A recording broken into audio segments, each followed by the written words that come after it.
Monotype. Welcome to Creative Characters from Monotype, a show where we meet the people working at the intersection of type and everyday life. I'm your host, Bill, and I'm joined by my co-host and good friend, Carl. Hi, Carl. Hey, Bill, what's going on? It's been a while since the two of us, the original hosts, have been back in the saddle here, so it's good to be joined by you.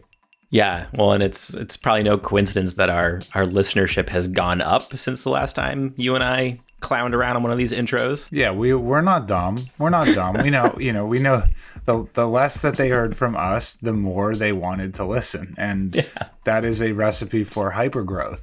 Yes, it is. But this week's episode is a really good one. I'm excited for it.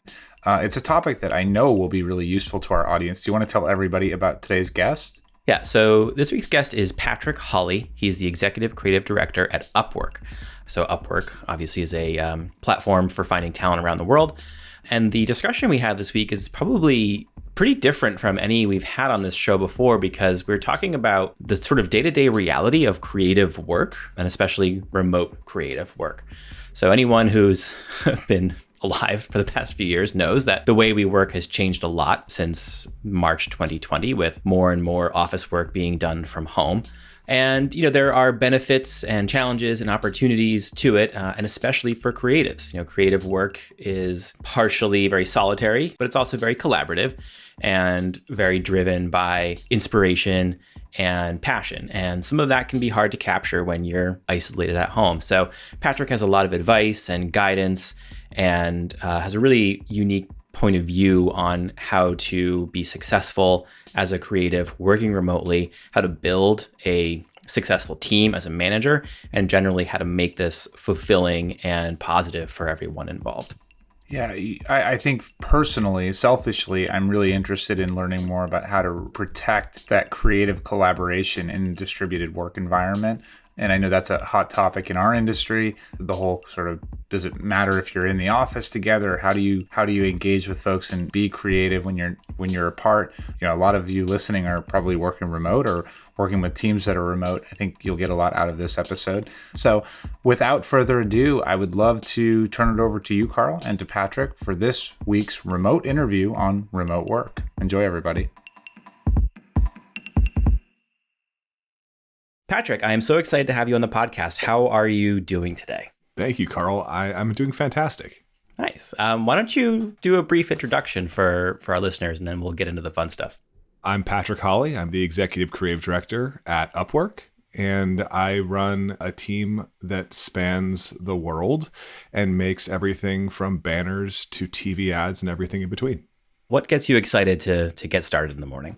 The same thing that brought me to Upwork is the same thing that brought me to a lot of the jobs that I was excited about in the past. And that's the kind of depth of storytelling that can be done around the company and their promise and their vision. The core of Upwork is helping people find economic opportunity in their lives and fulfillment in other ways. And that kind of story around work and story around people's, the relationship of work to people and to the world at large has so much depth that you can pull from when it comes to making work. Not only is work something that you do from 9 to 5 or, in some cases a lot longer, it also is the way that a lot of people define who they are in a certain way. So being able to dive into that as a subject matter from a creative perspective is really exciting because there's kind of endless opportunities. Yeah. I mean, that's an interesting way of putting it. You said sort of creating economic opportunity. And when I think about Upwork, but then when I think about remote work more broadly, that's something that comes to mind, is just the ability to go out and find not work just in your backyard, but work anywhere, and work that fits your skill set and your experience and your interests. So that is actually a pretty exciting place to be working in right now. It's very exciting because, as someone whose job it is to build and lead a team, also when it comes to every team I've built in the past, I would always be like, I want to build the best team in the world. But in reality, I was just building the best team that either was in my backyard or was willing to move to my backyard. Sure, yeah. Like my last job was as brand director for Harley Davidson, and building a team that wants to work on a brand as, storied as that is easy. It's cake. But finding the Venn diagram of people who want to work on that brand and people who want to work on that brand while living in Milwaukee is a very small overlap. And so when it came to building a team here at Upwork, and probably for a lot of people building teams right now, when you think about building your team, you actually can build the best team in the world if you can build them from people around the world. So it's pretty exciting on both sides. Yeah. It's funny, as we're talking, I was thinking about how in the before times, 3 or 4 years ago, you would often see in job listings that, they would or would not pay for relocation costs. And that whole concept of moving for a job now seems so quaint and so outdated. I doubt that there's much conversation about that anymore. No, I mean, I've worked at, I had to fill out my global entry paperwork a while ago, and they're like, put down the places you lived in the past 5 years. And I wrote down 6 addresses. And I was like, oh my God, this is wild. It's because, I was going for where the opportunity was and where, the work I was passionate about was, which didn't necessarily overlap with the other X number of hours in the day that I was spending in whatever that place was. And so being able to, live where I do now, which is Austin, Texas, where I've always wanted to live but couldn't because the work wasn't here for me, is kind of a nice way to at least now make my global entry paperwork simpler. So we're going to talk a lot about remote work, specifically for people in the creative profession. And unfortunately, we can't really talk about remote work without talking about COVID, because that was the inflection point for the whole remote work culture. And I couldn't help but notice that you joined Upwork in 2021, was it? Yeah, almost exactly 2 years ago. Yeah. So I'm just curious what your experience was like sort of shifting into a new company, a new culture in the middle of a pandemic when I would imagine you were kind of off by yourself somewhere and not going into an office, not sitting there with a team. What was that like for you? It's tough because unlike a lot of, if not most companies, Upwork kind of came batteries included when it came to working remote, just because, we try to live our product and live our mission by, allowing people to work remotely. Even the person who hired me on, Amanda Leach-Ruby, who was my manager at the time, now she's my partner and the head of our brand and product marketing. She was saying how, she's been remote for 20 years. And many of the folks on the team were similar. Obviously we do have 2 offices. People do go into them, or they had in the quote unquote before times, and they do today. But it was very much a team and a company that was not only willing, but designed almost to work in that remote world. So in terms of working alongside the company itself, it wasn't that hard. And, compared to even a year before that, I think people had really, from a individual contributor perspective, the actual people doing the work, had a little bit of time to readjust and kind of figure out how remote working worked for them. Maybe some of them moved out of a city. Maybe some of them finally finished their at-home office. I feel like I came in at a pretty good time where it felt like people had almost reached their stride, and that mixed with a company that was kind of designed to be fertile ground for this kind of teaming made for actually a relatively easy transition.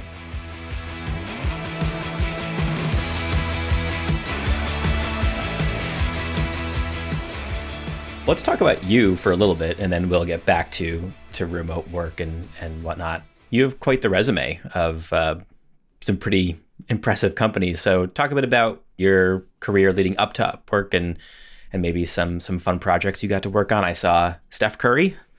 Yeah. Yeah.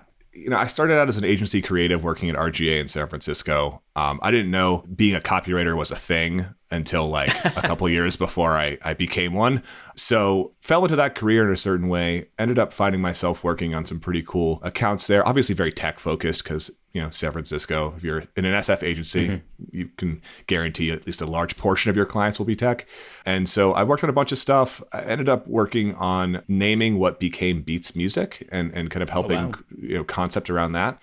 Because actually, before that, I was a music publicist in New York City. And so that mixed with my creative background and experience with Beats Music actually led to a job at Apple right after that, helping launch Apple Music. And so was there for a couple of years. The 4-hour round trip commute for me was trying, to say the least. So did a couple of years at Apple and then decided I want to get back into the agency world. And so went back, worked at AKQA, helping work on the Jordan brand. And then it seems like every experience I had dovetails, because as I was working at AKQA on the Jordan brand, we were building a content platform for the brand. And at some point there, I think I went on like a motorcycle ride with this guy, and we didn't really know each other. We knew we both rode motorcycles, and we wanted to become friends. I don't know, maybe like you can call it a date. We rode motorcycles, and we were riding through the foothills, the Sierra foothills in California, and we pull over to get some gas, and he's like, "Hey, I really need to find somewhere to watch the NBA Finals." And I'm like, "All right, dude, we're in the middle of nowhere.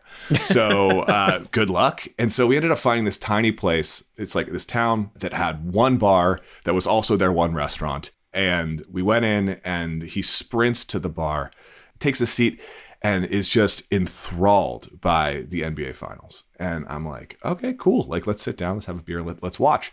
And, we get to talk. I'm like, hey, man, I never really kind of talked to you about what do you do for a living? And so I was like, yeah, I'm working at this agency. We're building a platform for the Jordan brand to distribute content. And he was like, oh, that's very interesting, because I'm currently working with Steph Curry, building a content platform for him to, help monetize his content in China. Because in China, there's more people who play basketball on a regular basis there than there are people who exist in America. And so, pretty ripe market for them, especially because Steph at the time, and probably still is, the most popular basketball player in that country. Mm-hmm. So one thing led to the other, and I quickly transitioned to going to work with them and working with Steph. And over 2 years, I ended up working with Steph to build that platform and launch it. And then, working actually alongside another one of the people who was represented by Octagon, who's the agency who reps Steph, Giannis Antetokounmpo. Oh, yeah. So I ended up doing a little bit of work with him. I actually shot a campaign for him, a photo campaign. And one of those photos, roundabout way, led to me meeting my wife. Anyway, there's a lot of fun things that happened during those 2 years. It was super interesting, but definitely a departure from the traditional agency world or brand side that I had been before. But yeah, I did that for a little while. And then when Steph Curry signs at the time, the largest NBA deal of all time, he tends to not want to do commercials as much anymore. And so I was out of a job. Doesn't need the extra cash. Yeah. So I ended up going and working for Uber for a while on their creative team.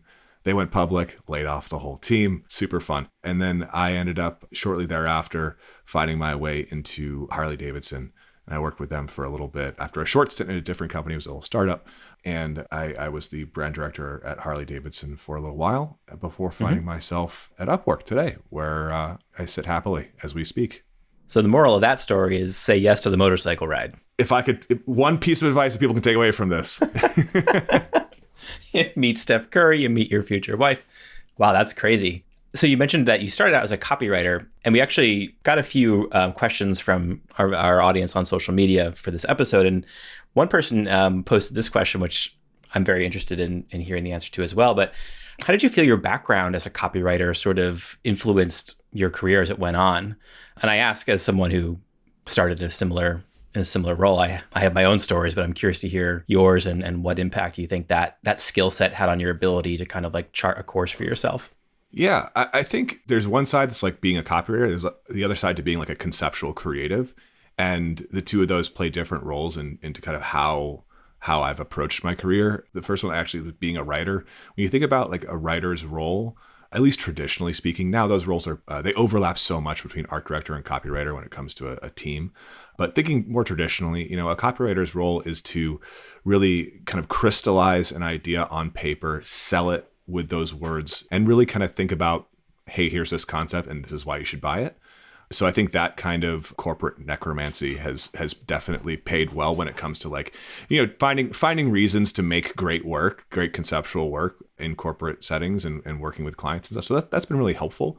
And then, from a conceptual standpoint, I think just conceptual creatives in general, we're just creative problem solvers. And when you think about the overlap between creativity and business, they go hand in hand, because what you're trying to do as a member of any business is find solutions to problems. And, if you think about conceptual creatives, it's all about finding non-traditional solutions that, people haven't thought of before, that are based on strategy, that are based on creativity and creating things that people want to see and interact with. That's kind of the whole unlock we as conceptual creatives are trying to do, is like, how can I convey this strategy or this message in a way people actually care about?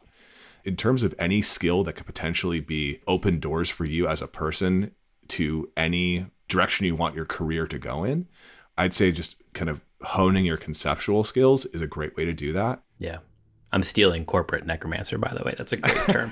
But I think you're spot on. And I think this idea of creative problem solving it sort of transcends disciplines too. You can find that skill set in a writer or a designer. And I think it's funny. I think back to my experience in college, and learning, going to school for writing and things like that, and feeling like the advice I was getting from the academic faculty around me was very limiting. You're going to be a teacher, you're going to be a writer, and that's about it. And what I found is that the skills you learn as a writer, in my case, or as any kind of sort of creative minded person, can actually be very valuable when you're in a setting at a larger company or in a corporate setting, and you're basically tasked with breaking down massive problems and articulating them, and articulating maybe unexpected solutions or out of the box solutions. Yeah. I mean, you think about any creative deck, it starts out with, here was the problem, here's what we heard from you, here's how we approached it, and here are the executions.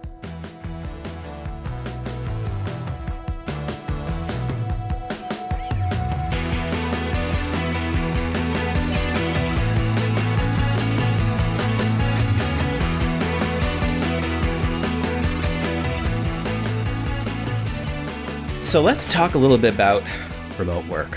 So I first encountered you at Adobe Max, which is like the fifth time I've said that about a guest on this show, because there's so many brilliant people at that conference giving great talks.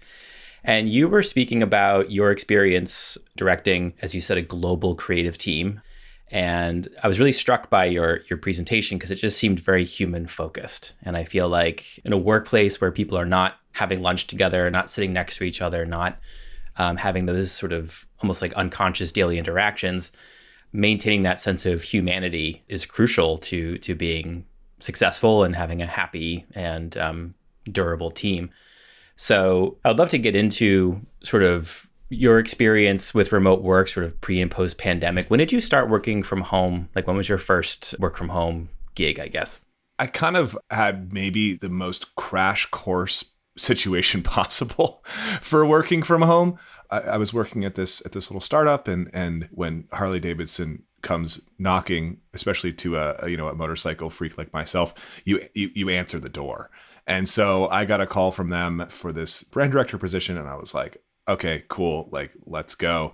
I remember I got the call from them. I was in the office in Dallas where I was working at the time. And somebody who was flying in from San Francisco was talking about some weird like airline cancellations or delays that were happening. And I was like, oh, that's weird. Anyway, and went back to work and scheduled my flight to go interview at Harley.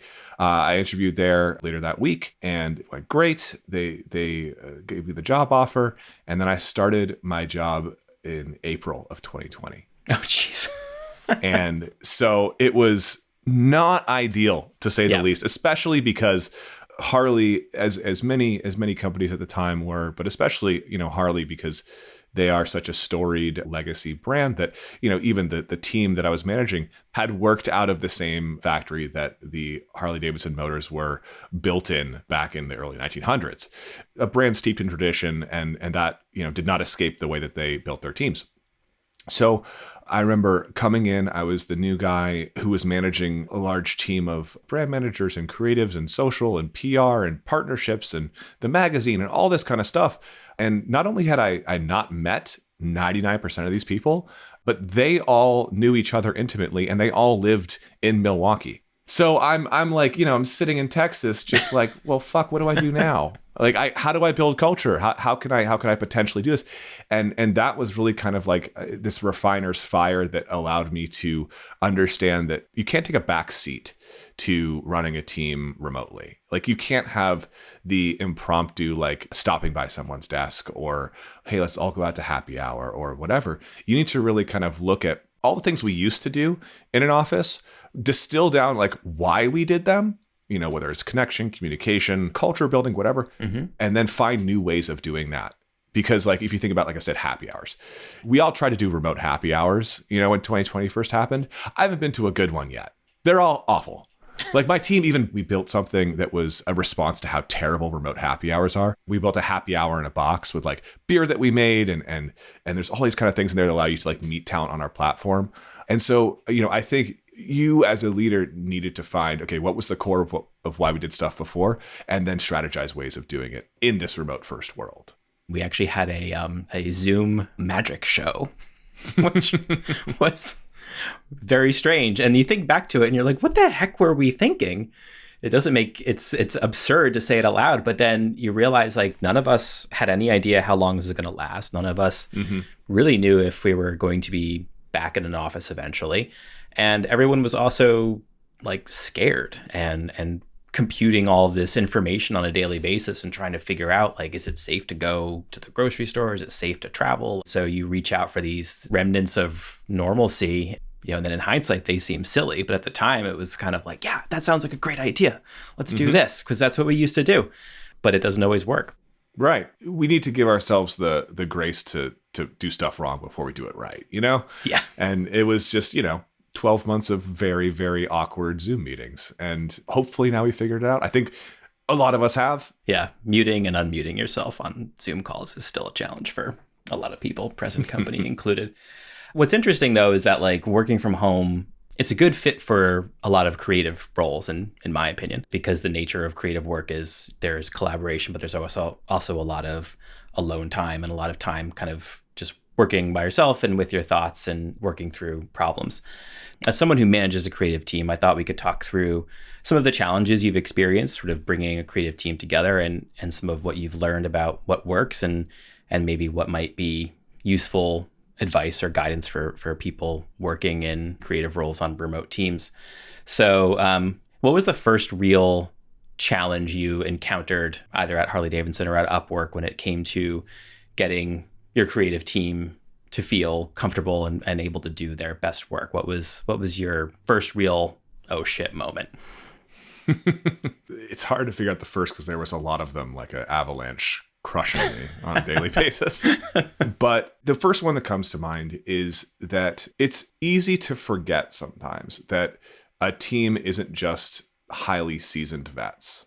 There are still people who need, like, junior people on our team who maybe this is their first job. We have plenty of them. And there needs to be an active role played within, you as maybe a leader who maybe you're 4 steps removed from them. But you need to be setting the example of, like, we need to be supportive. We need to make efforts to get people together in person. There needs to be a direct effort put forth from the top down to build culture, to get people together, to set out actual real guidelines. I'm like, hey, like literally write down, this is our culture. These are the things that I as a leader stand for and that my leaders stand for and that we as a team stand for. And then set up actual things that whether they're events or weekly meetings, there needs to be a realization that you as a leader are going to be creating culture from the top down, especially if you are in some cases building a team from the ground up. It can be easier, but if you are coming in to start from a position where I did at Harley, where I was talking about, hey, I haven't met any of these people before, and there's a huge team that I now have to lead, or at Upwork, where we've gone through many iterations of our team and we're always kind of refining it. You need to be very steadfast with your cultural tenets as a leader and consistent with the way in which you bring them to life. Because without consistency, it's just you're saying something for a performative sake only. So if you're saying, hey, our values are to be kind and communicative, and you just sit in your office and expect people to bring things to you rather than asking for them or talking to them, or you're just an asshole to them, like, those cultural tenets don't actually, hold fast, and they will not trickle down throughout the organization. Quite the opposite, actually. Yeah, and I think with when it comes to creative teams, establishing that culture is so important, because as much as the individual work can happen independently, you do need to bring that team together for brainstorms, for reviews, for feedback. And so when you're doing that in this sort of unnatural setting of a 10-person Zoom call as opposed to a room in an office or some kind of communal space, You need that shared culture set so that when people get on the phone, it's not 5 minutes of awkward silence. It's not people kind of like afraid to speak up. You need people who are comfortable sharing and being vulnerable, quite frankly, when it comes to talking about ideas and work and feedback and all that kind of stuff. And I'm also realizing that everything that I just said before could be something that people in an office could and should do as leaders. Sure. But I think like the difference that I would see in like a remote first leadership environment is that you need to realize that when you are in a remote environment, the times at which you interact with people, at least, the way that most do, is through meetings, right? And when do you set a meeting? When you have work to talk about. And so it's important to make sure that you as a leader instill the importance of setting time to talk about things that are not work, however big or small a percentage of the time you spend together is. That is important. Every week we talk, of course, about, hey, these are the projects we're working on. These are the, hey, look at this great work we made.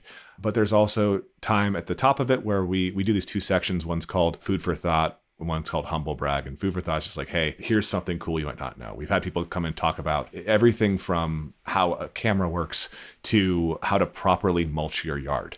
Like literally anything that you want to talk about. And it allows you to kind of understand that person a little deeper, and also allows for their voice to be heard. And then, humble brag is, we as creatives are multidimensional. And so people talk about, hey, here's, that I'm a designer, but did you also know that I run a skate shop? And so, again, allowing you to know your coworkers as people and not just vehicles by which you do work is going to help allow you to better work alongside them because you see them as humans. And then also at the end of the meeting, which is my favorite part of it, we spend a few minutes literally just giving thanks for each other. We're like, hey, Carl, thank you so much for doing this thing you did last week. It really helped me out. You can, set culture. You can be consistent. You can do all those things. You can give mentorship opportunities to the younger people in your team. But when it comes to actually doing that all remote, remembering that you can't just stop by someone's desk to talk to them is important. Yeah. And I think what you were getting at earlier is that when you're working remotely and your team is all over the place, you have to manufacture the space for those conversations and then sort of allow those conversations to have a mix of structure and open-endedness so that people can actually connect in a human way. Whereas one of the unique benefits that office work had was that ability to go up to a coworker or whatever and say, I'm stuck, help me out. I can think of how many times I did that where I was stuck on a headline of something and I would just be like, come just sit in a room and talk with me for 5 minutes. And, you can do that, but it has to be like, hey, can you jump on a call? And then you get on the Zoom and you talk. But it can work. And it comes back to what you were talking about earlier, establishing that culture of trust and humanity and compassion so that, yes, you have to take the extra step of getting everyone on a call, but once you're there, it starts to feel natural over time. Mm-hmm. Yeah, because also you're saying like, hey, the old way is I would, go to somebody and be like, hey, I'm stuck. Can you help me? Sometimes it wasn't even that. Like sometimes you as a manager are walking around the office and you see someone who looks stuck. Yep. And you're like, hey, what's going on? How you doing? How can I help? Whatever. And so you as a leader need to make sure that people feel okay asking for help. Yeah. And being vulnerable in that sense. And the best way to do that is to be vulnerable yourself and to share in the triumphs of the team, but also be honest with the shortcomings of yourself and the team and own them as a leader.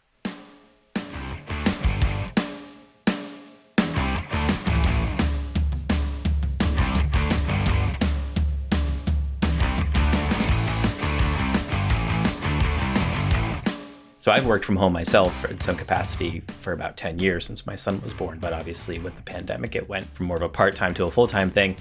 I struggled in the earlier days with time management because you lose that built-in structure of an 8 or 9 hour day in the office with maybe not set breaks, but there was a rhythm to the day that you could sort of align yourself to. And then for people who were thrown into this by the pandemic, all of a sudden it's just open-ended, and it's up to you to kind of set your day and set your schedule and get your work done on time. And so I'm wondering how you've approached that challenge, both for yourself and for your team. Well, for myself, it's relatively easy because I just have meetings literally all day. So it's Join the club. Yeah. So that part's actually taken care of for me. But when it comes to like managing a team in a remote world, like, we don't necessarily expect everybody comes batteries included, where you're like, oh, you're just the picture of organization. Because especially when you're talking about creatives, I haven't met one who is. Definitely not myself. And so I think that my main kind of maxim on that point is that we hold the team to what I call outputs over inputs. So I set clear, and whoever is running whatever project they're on sets clear goals and outcomes for what's expected. And the time in which you take, as long as it's within the total time that thing needed to get done in, if you spend 8 hours a day doing it, you spend, 10 hours a day doing it, if you spend 2 hours a day doing it, it doesn't matter to me. If you are coming in and you are just crushing it for 4 hours a day because that's just the way your brain works, and you can do 8 hours of work in 4 hours, more power to you. You're talking about the Adobe talk. I had a slide in there that said, work is not adult daycare. I truly, truly believe that, because thinking back to an agency, the agencies of yore that I would sit in, you just wait for the ECD to leave, because if you left before him or her, it was a bad look. Yep. And I sat right next to the ECD at my last agency job. And I was just like, well, all my work is done. I guess I'm going to hang around on the internet. Like, yeah, exactly. Just look busy. What are you going to do? Look busy. And that not only is just useless and counterproductive, it's also counter to creativity and counter to you living your life. Great work is reflective of experience and your lived experience. And if your lived experience is being inside four walls of a office, you're not going to make great work. So yeah. I want to make sure that like my team knows that, hey, these are my expectations. You are an adult. If you need help, ask for it. We're always here. But I'm not going to track to make sure that you are sitting at your desk between the hours of 9 and 5. Because, we all know as creatives that you don't necessarily do your work sitting at a desk. You could do your work walking your dog. You can do your work playing with your kid in the park. It doesn't really matter as long as you get done what's asked of you. So I think that's really important to the way that at least we run our team. Yeah. Well, and that's an interesting element of this whole model when it comes to creative professions, is that you don't really ever completely switch off that part of your brain. As much as we'd like to say, you close your laptop, whatever, you walk away. It's like, nah, when I'm walking around on like a Saturday morning doing whatever, like somewhere in my mind, I'm turning something over that's related to work. And I think for people in creative professions, the ability to blend work and life can be actually really beneficial, because you can put yourself in a position where you're comfortable taking that walk that's going to help you clear your head. You don't feel scrutinized as you leave the office at 3:00, because that's just kind of when your energy runs out, but you're going to get back to thinking about things after dinner. Yes. So you're able to align your personal creative rhythm with the time you spend working, and then kind of step away from work when your brain's telling you to stop. I think what's difficult for a lot of people to manage is having boundaries and being able to say to themselves, like, yes, but I'm also done working. I don't know, have you dealt with that yourself or with people, with coworkers? Absolutely. All the time, especially if you're feeling very passionate about something, you're going to work till the candle is not burned at both ends, but just no longer exists. And that can feel great in the moment, but in reality, it's just going to burn you out in the long run. What we try to do within our team is, and it is a constant work in progress, but we try to make sure that we take great care when it comes to staffing our projects, to thinking, myself and my directors thinking strategically about who is on the team, what their role is, how they intersect with the overall needs of, what you call our client, which is just the company of Upwork, and make sure that we're doing our due diligence when it comes to planning. So we do an annual plan, but then we do quarterly check-ins, we do monthly check-ins, because we want to make sure that we're able to look at not only the bandwidth of the team, like who do we have on there, but like, hey, we know this person is taking vacation at this time. Let's not schedule over it, and which is something that, seems so obvious, but something that, I can't tell you that I feel like I didn't actually take a vacation until 2017, like a proper one where I wasn't working on it. Mm-hmm. And I don't want that life for my team. Yeah. And I definitely don't want that life for myself. And so it's funny, it's actually sitting right in front of me. We, as a team, created this candle It's called Midnight Oil. And the idea behind it was that if you're on our team, the only midnight oil you should be burning is this candle. And it's just a silly creative thing on one hand, but on the other, it's actually just like it's a physical manifestation of the way that we try to work on our team. It was designed by someone on the Upwork platform. Even the scent was created by like a scentologist or whatever who we hired on Upwork. Oh, wow. So it smells pretty great. We really take that seriously. And does it always apply? No, because that's just not, life isn't perfect, but it is our North Star that we try to learn from the past mistakes of all of our collective careers and blaze a better path forward.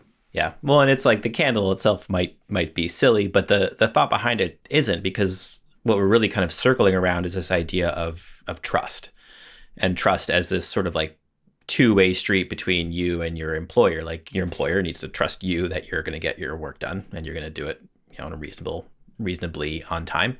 Mm-hmm. You need to trust your employer that if you actually enforce boundaries around your life and this sort of bizarre, nebulous work from home existence we're living in, you need to trust that they're going to respect that. And if you say, nope, I got to sign off at 3:00 today because, I got to be at an appointment or I've got kid stuff or whatever, that's going to be okay. And I think in my experience, like trust has not always been the easiest thing to come by with remote work. Before the pandemic, I would have to leave early to go get my kid from school. And like you were talking about, like you kind of feel scrutinized as you kind of stand up and slink out of the office, kind of hoping you're not drawing too much attention to yourself. And now that we're all in this situation, I think that sense of trust between you and your manager, your employer, your company, whatever, is crucial to doing good work. Couldn't agree more. There is this tension emerging between true work from home and this kind of like hybrid model where companies are saying like, wouldn't it be great if we came back in a couple days a week, and maybe not requiring it, but insinuating that it's a good thing. Do you think that's really where we're going? Or do you think it's just like a sort of reflexive reaction to where we've been the last couple of years? So hybrid's an interesting word, and I'll talk about kind of the definition you put forth first, and then I have another one I want to talk about. So I think, this kind of hybrid where, hey, you're work from home Monday, Friday, you're in the office Tuesday, Wednesday, Thursday. It works. My wife, for example, works in an agency here in Austin, and they do that, and it works quite well for them, as long as everybody is adhering to it. I know they had to kind of do some work to get that into place, and now it seems to be working great. But that only also works if you are running a company that happens to be in one location. And so it's still, you find yourself kind of in this weird limbo between the benefits of the old way and the benefits of the new way. And you kind of get some of both, but you kind of also get a lot of neither. And the main one is kind of going back to what I was saying before. If you're wanting to build a world-class team, looking in your own backyard might just be a little myopic. Mm-hmm. So first off, yes, it can work. It works for a lot of people, especially those who are in large cities that people are either definitely willing to move to or already exist in. The kind of hybrid work that I think would be my definition of hybrid work is a company that maybe does that, or maybe they just have everybody who's in the office, but then they augment that team with remote freelance or maybe even remote full-time talent in a way that allows them to build, skills that they maybe either couldn't find in their backyard, or find talent that they're just fantastic, but they have a whole family in Washington and we live in New York. Mm-hmm. And having that kind of approach to hybrid work is a very interesting way that some companies are doing. Actually, a lot of companies are doing right now. A lot of our clients are doing that right now, actually, at Upwork, that can really work. And I think that as long as you are approaching the integration of those people into your overall team deliberately, it can work really well. So if it's just somebody who, hey, let's say you're doing something that needs an editor, you bring in an editor for, 5 weeks, do this thing. Them being steeped in the culture of your team might not be the most important thing to deal with over those 5 weeks. Mm-hmm. But if you are going to be bringing in someone who's going to be, working with your team over time, approaching it just like you would, with all those tenets we were talking about earlier about how to build a remote team. Even if 95% of your team is not remote and 5% is, it is very important that you treat them equally and not as other, and that you steep them in the same culture that you do with the rest of your team, and take those steps to make them feel included, because it's not just a hold hands kumbaya thing to make make them feel included. You're not doing it just like because it's the good thing to do. You're doing it because it makes better work. Yeah. Because otherwise you're going to have these people who feel alienated, will not be contributing as much as they should, or they want to. I think that's kind of at least my definition of hybrid work post-pandemic. Yeah. Yeah, I feel like it's a difficult kind of narrow thing to thread because of just the reality of people having moved and relocated during the pandemic. Maybe they used to live local and now they don't. And you do run the risk of having people on teams start to feel like they're detached from that team because, yes, these 3 people can get together in the office every once in a while, but I live 1,000 miles away. So it feels like a real challenge to me. And quite frankly, this is going to sound like a shameless plug, but it does remind me a bit of your ad campaign with the zombie bosses, which I see all the time. Let me tell you a little secret, Francine. It's all made up. These old ideas, working in an office, 9 to 5, Alan's job. We made it up, didn't we, Alan? So, if it's all made up, what's stopping you from making up something better? It feels a little bit like we are trying to steer things back to where they were, but the general consensus is that no, it's actually better to give people the flexibility and freedom to work from home, set more or less their own schedule, and kind of prioritize personal and family life ahead of work. Like I think back to these before times where things that were happening in your life, you sort of had to fit them around work. Leave work early in a sort of visible way to get home for a certain thing or move things around. And now it feels like the opposite, where if you've got someplace to be in the afternoon, you just leave and go do it and come back to work later if you need to. So it just seems to me like that's the direction that people seem to want to go in. So it'll be interesting to see how things progress over the next few years. Yeah, I mean, ultimately, it's building a world where work rises to your potential and not the other way around. Mm-hmm. Because 2020 happened. We had to learn how to, either build teams, lead teams, grow teams in a entirely remote environment. We had to look at the things that we did to build culture and lead teams before and figure out why we did them and then find new ways to do them in some cases. We needed to do the same thing here. We take the learnings from maybe an entirely remote world and figure out, okay, what worked well there and how do we kind of parlay them into a world where we can choose? And we need to really ask ourselves the hard question of, are we going to let the pendulum swing back because that's just the way we expected it to happen? Oh, this pandemic is over. Let's go back to the old ways. Or are we going to actually think, what does this new way of working look like? Because really the last time we created the rules of work were when people drove horses to work. The old way of working was based around people going into a singular location because that's where like the machines were there. Like when you went to go work, building a car, like that's where all of the things to build those cars were. It was built on industry. It was built on ways of work that don't encapsulate all the ways that we work now. And so, it's long overdue, but we really need to look at like, hey, we all work on computers. We can bring those computers anywhere. They're literally designed to do that. And then how can we use that freedom to our advantage and not think that we need to go into a place 9 to 5? Yeah. Well, I couldn't agree more. And I hope that the business leaders of the world agree. You and me both. Well, Patrick, it's been a real pleasure speaking with you today. Thank you for taking the time to join us on our little podcast here. Keep doing what you're doing. Awesome. Thanks so much, Carl. I really appreciate it.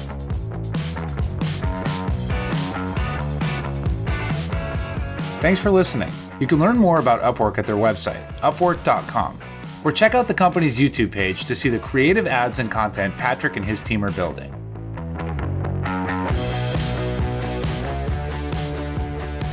As always, look for a link to our blog post in the show notes of this episode and check out monotype.com/podcast to read about all of our prior guests. If you've been enjoying our podcast, please go to Apple Podcasts or Spotify to rate and review this episode. And if you really like us, subscribe to the show and share us with your friends. Creative Characters is brought to you by Monotype and is produced by Christopher Olin, Mia Sullivan, and Marie Tabarez. We'll be back with more episodes soon. Take care, everybody.